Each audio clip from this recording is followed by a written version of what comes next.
আলাইকুম। আজ আমি শুক্তো বানাবো। এখানে আছে মিষ্টি আলু আর এই নর্মাল আলু। মিষ্টি আলু বলে, কেউ কেউ লাল আলু বলে। এটা আমি করছি মানে ধনেকে মানে ভেজে একটু গুঁড়ো করব। এটা ভেজে গুঁড়ো করে উপর থেকে দিলে এটা স্বাদ বেশি লাগে। এটা দেবো গাইস। ঝাঁকটা কমে গেলে বড়িটা দেবো। দিচ্ছি ভাজার জন্য, এটা ভেজে নেব।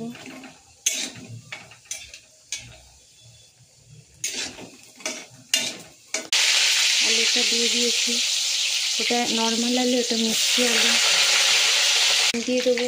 ফ্রাই করা হয়ে গেছে, সবজিগুলো একসাথে দিয়ে দিলাম। ফ্রাই করা হয়ে শুকনো লঙ্কা, একটা তেজপাতা দিয়ে দেবো। আদা রসুনের পেস্ট দিয়ে দেবো, আমার কাছে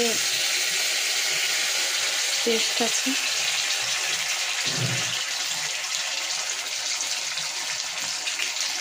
পেস্টটাকে একটু ভালো করে কষে নেব।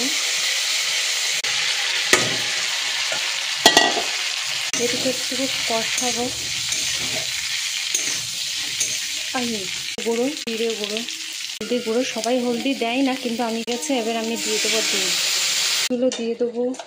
আমি গোটা বড়ি দেবো না, মোটা তো একটু ভেঙে দিতে চাই। মতন নমন পুকুরে একটু চিনি দিলাম, আমরা মিষ্টিটা কম খাই।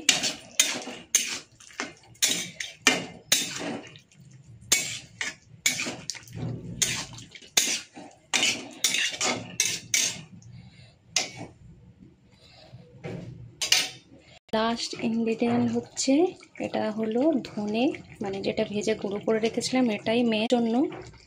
আপনারা রাঁধুনি ব্যবহার করেন, আর আমি ধনে গুঁড়ো ব্যবহার করে নিজে হাতে তৈরি করবো না। এটা 5 মিনিট ফুটিয়ে আমি এবার নামিয়ে নেব। শুক্তোটা হয়ে গেছে, কিন্তু এতে আমি শুকনো লঙ্কা বা গুঁড়ো ব্যবহার করিনি, বা কাঁচা লঙ্কাও ব্যবহার করিনি। সির্ফ 2টো শুকনো লঙ্কা দিয়েছি, কেননা আমরা ঝাল কম খাই।